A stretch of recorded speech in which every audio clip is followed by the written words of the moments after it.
everybody, and welcome to your one-stop shop for all things Project Zomboid. That'll be Mondoid. And this Monday we have a nice vlog, a good amount of content, and a decent update as to what to expect in, of course, RC3, which is what everybody is clamoring and drooling for right now. And don't worry, it's coming. So, what did they talk about this Monday? And to be honest, they talked about a few things, going into a decent amount of detail above all else, but more or less, it's a lot of just kind of cosmetic things to talk about. The first being crawling zombies. That's right. With RC3, they introduce the ability to actually smack things on the ground. So, you swing your bat and a zombie falls over, you can walk up to it and just pull the bat over your head and crush its skull on the ground without having to worry about it and waiting for it to get up and make it more dangerous. But on the other hand, now that means they can introduce crawling zombies, which they have done so, as you can see from this picture right here. You now have to worry about zombies who may be knocked down, but now can just start gnawing on your ankles. So be careful about that. That's a nice little addition. I really like that. I'm looking forward to seeing that. And they also talk about, a little bit, they talk about how the ability of zombies to be, they're still working on handling the visibility of low-lying zombies and making them dangerous to people who are not paying attention. Basically, they come out of nowhere, which is kind of a staple in a lot of zombie fiction, albeit be it books or movies or video games and whatnot. The other thing, as you can see from this, is that they actually have some sit-down animations now. Yay! NPCs don't look like crazy, batshit insane people who just stare at walls for in-game hours on end. So now NPCs actually are doing something visibly. Granted, it's not going to change the game. That's not the point. The idea behind it now is that they're just going to look more realistic. And again, with a game that's attempting to immerse you into a post-apocalyptic kind of zombie scenario, the ability to immerse you visually is just as important as it is to immerse you emotionally. And that's exactly what they're doing with these little animations. There's going to be other things like lying down, reading books, etc., that they're going to be working on. But luckily, they have started with the animations and whatnot, which is awesome, awesome, awesome. And they said next week they should have a video.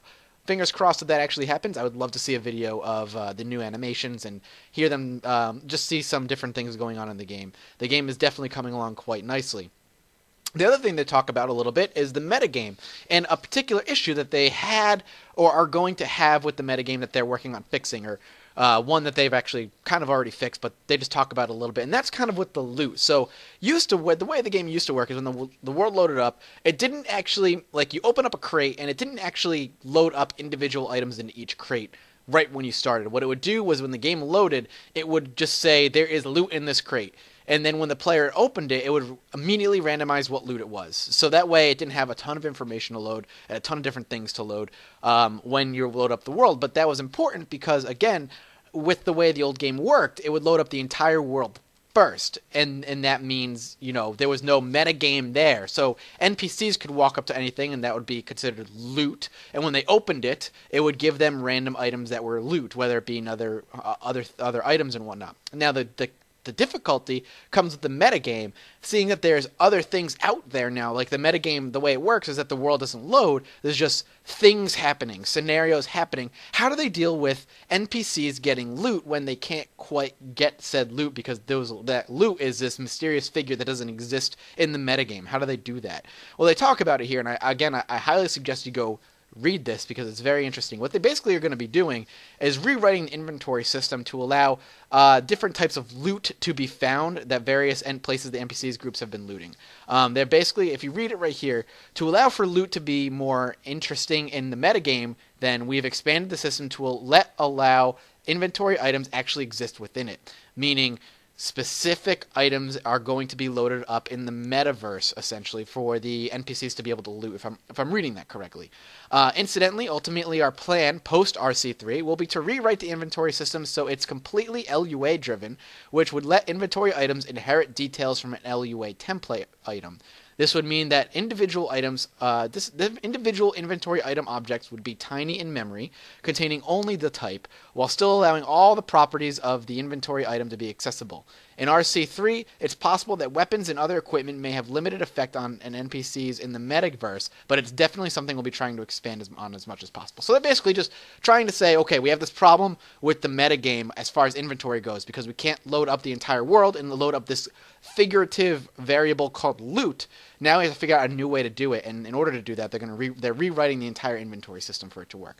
Neat little thing to know, especially if you're a programmer. It's more of a like, oh, okay, well, this is interesting to kind of understand how they're going to do it.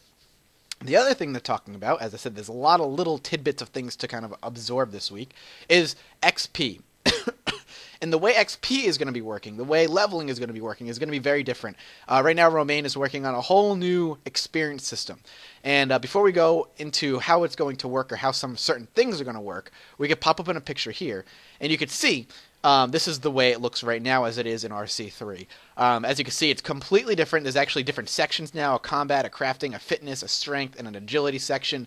Leveling up, you can see the skill points available, no skill points. The next skill points is after you earn 240 experience. But it looks like, and this is what's interesting, and this is what they were talking about before, you can't put a skill point into something unless you've been using it. So you know, once this is unlocked, once this is open, you know, the sprinting level 1, after you've been sprinting enough and exercising yourself enough, then you can put a skill point into it. Interesting. I like that a lot. So very cool, neat little thing to do. And you can see some of the new inventory up here as well, how it looks and whatnot with the backpack and everything.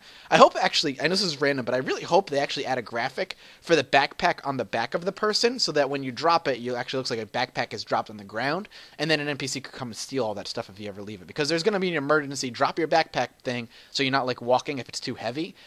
Just, you know, me kind of blabbering on. So, what else are we going to be talking about? Well, Romain talks about how other things are going to work, like as well as like leveling up. How is it going to work?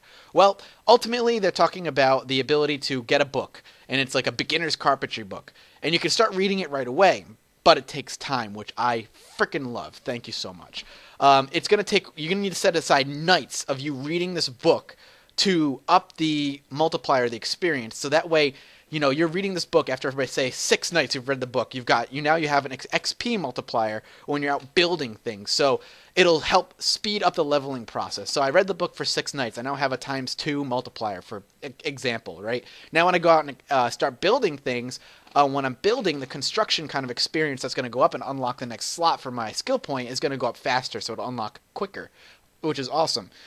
One of the things they plan on doing, which is not going to necessarily be out in the RC3 release, is the ability to actually watch other people build things.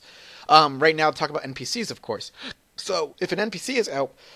Wow, I have the hiccups for no reason. When the NPC is out building walls or doors or whatever, if you're watching them, you'll get that experience kind of bonus. Why am I hiccuping right now? It's all that Zomboid excitement. Whew. And they're also talking about as well, like food. They're going to be doing nutrition research as to like certain foods are going to be good for you, some are not. If you're eating one with low calories and health properties, it's going to be bad for you. So eating reduced numbers of calories might have an effect on your strength, for example, they say, while having a 6-month diet of chips is going to be poor for you and actually might make you obese, etc., etc. So very, very cool. The other thing they're talking about is they already have some of the map modding tools out there to give to certain people that they're working on. There's actually a video here. I highly recommend you come over here and click on it. It's one of the people working with the modding tools, just kind of working on map stuff, talking about how one of the people, what's his name, Mendonica, whatever his name is right here, the person whose video this is actually has a random map generator type thing kind of going. Come read this. They're just talking about what it's like to get them on their just kind of get their tools out there, and they're excited to see the things that people are coming up with maps. So very, very cool that they're already working with the community. Games like this thrive on the community, and IndieStone knows this, which is really, really cool.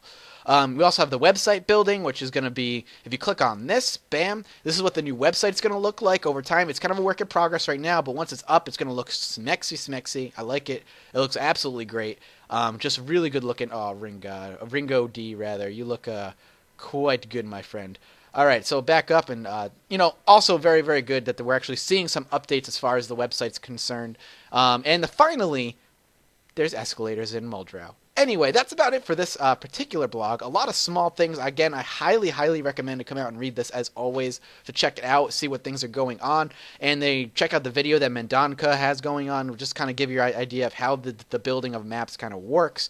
And it's just a really good read. Again, it makes me more and more excited, and next week I'm hoping we get to see a video. So that'll be your Mondoid for this week. I hope you guys are excited as I am for the update and RC3, as I tend to be. And I hope you guys are going to be coming back next week to hear out my Mondoid again. If you are new to Mondoid, well, welcome, and I hope you enjoyed it, as well as going to check out all my other videos if you're into reviews of indie games, previews of indie games, and some AAA games as well, and some playthroughs as well. So thank you guys so much for listening, and as always, thank you for your incredible support, and I will see you next time.